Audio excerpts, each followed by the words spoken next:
સુરત શહેરના પાંડેસરા જીઆઈડીસી વિસ્તારમાંથી એક વેપારીના અપહરણની ઘટનાએ ચકચાર મચાવી દીધી હતી।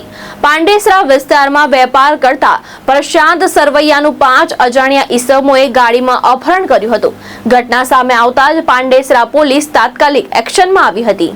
પાંડેસરા પોલીસ અને તાપી વ્યારા એલસીબીએ સંયુક્ત રીતે ઓપરેશન હાથ ધરી ગણતરીના કલાકોમાં આરોપીઓને શોધી કાઢ્યા હતા।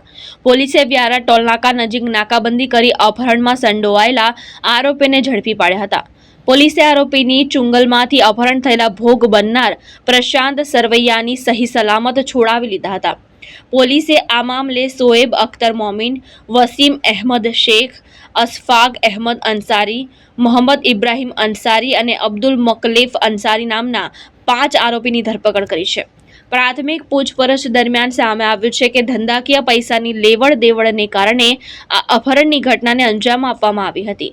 હાલ પોલીસે આરોપીઓ પાસેથી ગુનામાં વપરાયેલી સફેદ કલરની વેરિટો કાર તેમજ 5 મોબાઈલ ફોન જપ્ત કર્યા છે। પોલીસ સમગ્ર મામલે વધુ તપાસ હાથ ધરી રહી છે। ભાવેશ ઉપાધ્યાય, દ્રષ્ટિકોણ ન્યૂઝ, સુરત।